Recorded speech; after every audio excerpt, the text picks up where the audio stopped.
is the NFL every month gives you a little something to chew on and talk about, and that is the legal tampering period that has gone on, and now you just heard Breer talking about it. You know, going into free agency, the big concern with the fans was offensive line, the receiver position. You know, the offense struggled so badly last year, and now New England seems to greatly have improved the defense, but the offense is still lagging behind a little bit. First of all, what did you make of the defensive signings that the Patriots made? So, first of all, I do throw the disc around a little bit. Nice. So just to follow up, I think that's probably where we should start, right, Fred? Yeah, I mean, if you do, did you ever play Ultimate? That's what I was saying. I mean, like you said, it's not a height discriminate sport, right? And some quickness in there. I don't think I could hang though out in the intramural space. I don't think we're going to be sending you deep. Yeah. you're going to be a handler, Reese, but that's okay. Yeah. You're still welcome. Yes. You're still welcome. Yeah. They'll let anyone. I mean, really, it's not about that. It's not about being the best. He's not going to be in the cut playing zone. I mean, obviously, I make jokes that everybody knows. I love it. Fred, my thought on the free agency is they had 5 major needs entering free agency: offensive line, defensive line / pass rusher, wide receiver, number 2 cornerback, and I'd put off the line linebacker. And they filled 3 of the 5 top needs. And so I like the defensive signings a lot. And like everyone else, the concern remains, what are you doing on the offensive line? They have not done enough with just Morgan Moses. And what are you doing at receiver? They haven't done enough with just Mac Hollins. Okay, so Milton Williams is the highest paid Patriot ever. He was very effective in Philadelphia. He's young. He's 25. There's a lot of positives about him. But he's never played 50% of the snaps in Philadelphia. He's going to be asked to do that a lot more than that here, obviously, given, what Philadelphia had on their defensive line and their ability to sub out to switch. What are you hearing about Milton Williams and his ability to stay on the field that long? Well, so the first part, Fred, is I'll be curious to see how long they want him to stay on the field. I mean, ideally, you pay someone that much money, you assume you'd want him to stay on the field more. But if that means he's going to be less effective, maybe they're okay with him being on the field. Instead of, call it 45% of the time, maybe it's 60% of the time. Because what you're paying him for is to get after the quarterback, to play on the other side of the line of scrimmage. So maybe, you might not want to play him 90% of the time, and that might be okay. So I think, I think I'm okay with that. We'll see where. Did they have the depth to do that? Not yet, but they got to keep building it. That was the thing. Philly had it. That's part of what made Milton Williams great. So we'll see what number they end up settling at, but that's like free agency, right, guys? I mean, every single player, even if they signed Ronnie Stanley, who would have been fantastic for them, the left tackle, would be talking about his injury history. Even if they signed Chris Godwin, who would have been fantastic for them, would be talking about his injury history. So all these guys, there's always some level of risk. And that's the risk with Milton Williams, is he's never really been a full-time player. Okay, Mike, I feel like you set me up a little bit in the hallway yesterday. When I saw you, I was leaving. You were coming in to do Zolak and Bertrand, and you asked me, as I believe you probably ask most people you encounter in life, what do you think of free agency so far? And this is what you live, eat, and breathe. And I gave you what I feel you probably ended up looking down upon as a very stock answer, because I mentioned the 2 things you started with, the offensive line and the wide receiver. But I can't help but think that any discussion of and even applauding what they've done defensively is not seeing the obvious or at least addressing the obvious. If you don't do something for Drake May in this second year, you're going down a very dangerous road. And those 2 things are protection and targets. And it's early on in the process, but I hesitate to give them a lot of credit for what they've done so far and give them, props for addressing needs when the 2 biggest needs are relating to the offense and developing this quarterback, because right now he's really the best thing or the only good thing that you've got. So Hardy, I think I agree with what you said. I'm going to use a Mike Vrabel analogy that he said at the Combine, and I want you guys to push back on me on this because it's just the way I feel. It doesn't mean that it's right. I think this was like the car shopping that Vrabel talked about.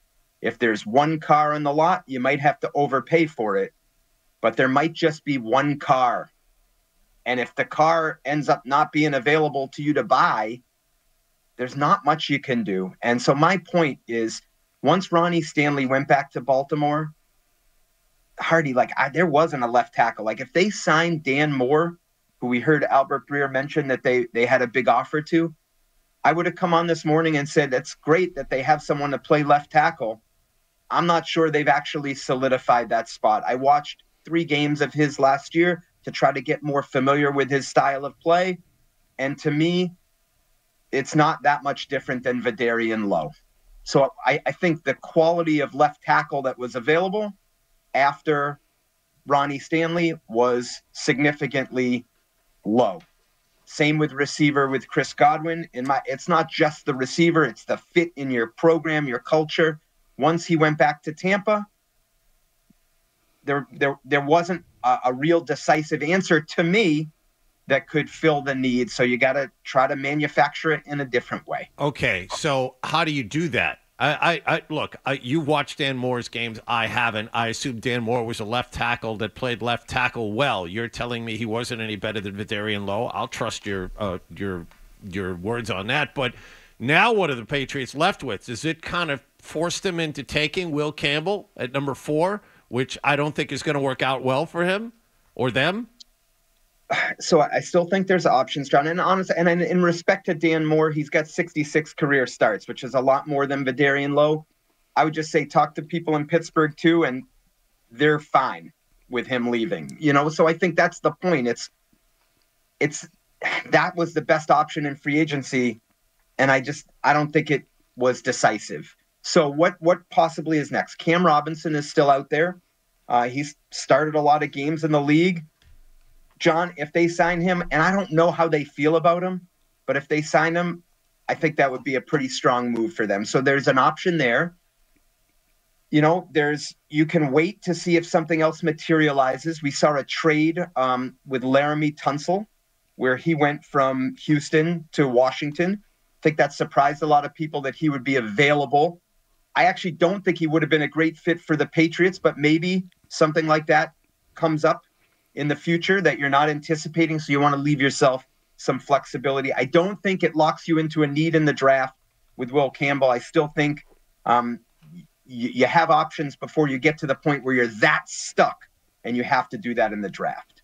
Would you give up assets, like future assets, to get a veteran, meaning like late 20s, early 30s lineman right now? Yeah, I mean, the right one, I would, Fred. I think the hard part is like, who would that be? But I'll give you an example. Like that Tunsil trade, Tunsil's great, but he's seen more games than he's going to see. And you had to give up, a little bit to get him. You bring in Tunsil in here, and sure, you got your left tackle, and he's great and a Hall of Famer. But is it worth giving up, that draft capital to bring in a guy who might not be around when the team is really competing? I wouldn't have done it for Tunsil. A lot of penalties last year, Fred, and that line struggled. And culturally, that's the hard part. Like Mike Vrabel's instilling a new culture.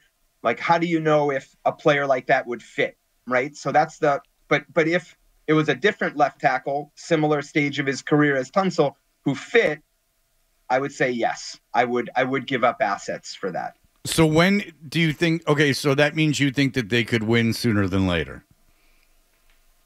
I feel like 7 to 9 is within range this year. Sure, and that would be great because then you're competing for a playoff spot. I mean, 9 wins could get you in the playoffs for yeah. And you think that so if you win 7 to 9 games this year, then the idea would be next year you're really competing for like a title. Yeah, and honestly, guys, I like Will Campbell. and whether it's tackle or guard, I don't think they just need left tackle. So to me, the best case scenario right now as we talk, and this can always change, Cam Robinson is your left tackle. You can sign him for a 1-year deal maybe. His market, we haven't heard much of that. I have no idea where it stands. But if you put him in there, he started a lot of games for Jaguars, started for the Vikings last year, which was a playoff team when they traded for him. You could solidify the spot with him, draft Will Campbell, even play him at guard, see how it looks at tackle. Maybe he can become that. Now, all of a sudden, you got some pieces, to build around. To me, that's the best case scenario. And then maybe if that doesn't work, you see what else you can manufacture. So you would take a guard. You would be willing to take a guard at 4. It stinks, Fred. But in this year, this type of draft, I would, because if I'm not taking the guard, like, who am I taking? I mean, I'm assuming Travis Hunter and Abdul Carter aren't part of the conversation. Sure. If they're available, I'm taking them regardless. Right. But if not, like Will Campbell, to me, even if he's a guard, why is that not an important position? I want to protect Drake May, and pressure up the middle is like that. That's not. I mean, that's the pressure Tom Brady actually hated more than anything. So I think I would, Fred. It stinks that this is the type of draft that you'd settle for that, but I think that's sort of part of what this draft is this year. Real quick, Mike, there are 2 guys that have injury problems or otherwise. Their status is up in the air. What do you know about David Andrews and Christian Barmore? So, well, let's start with Christian Barmore.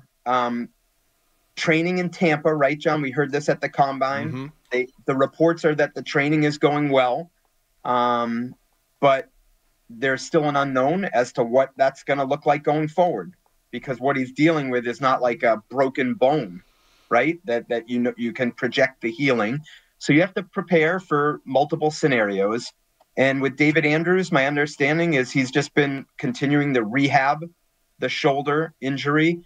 And that's very much a serious injury that at this stage in his career, there's no guarantees of what that's going to look like going forward. And to answer your question, Mike, I would just say, with the Will Campbell thing, I get it. The offensive line, you got to have all the holes filled. The difference being the pressure you're going to get from the guard position is less likely to get your quarterback killed as opposed to the left tackle. It's really about protecting Drake May at this point, and not a lot of. So, Mike, I'm hearing yesterday you hinted a little bit about Stephon Diggs perhaps coming to the Patriots. And honestly, Fred, on that one, that was my own opinion of, like, I just love him as a player. And, like, when we're talking about the idea of a number 1 receiver, now, again, I can't sit here and say, like, culturally with Mike Vrabel, what he's trying to do. I don't know if that would fit culturally, but I don't know about you guys. But from having watched him play over the years, I just love his style of play. So that was just more my personal opinion, Fred, not like hinting at anything. But when we talk about how can they improve receiver, who's available out there, Cooper Kupp's a nice player. I actually think he would fit well here culturally, but I'm thinking of an alpha number 1 guy, and there's not many out there. And if Diggs is healthy, I just love his style of play. If you like that clip, and how could you not? Check out more videos from Toucher and Hardy here. Point slightly up and to the left. For more Patriots analysis and opinion, hit this playlist. Point slightly down and to the left.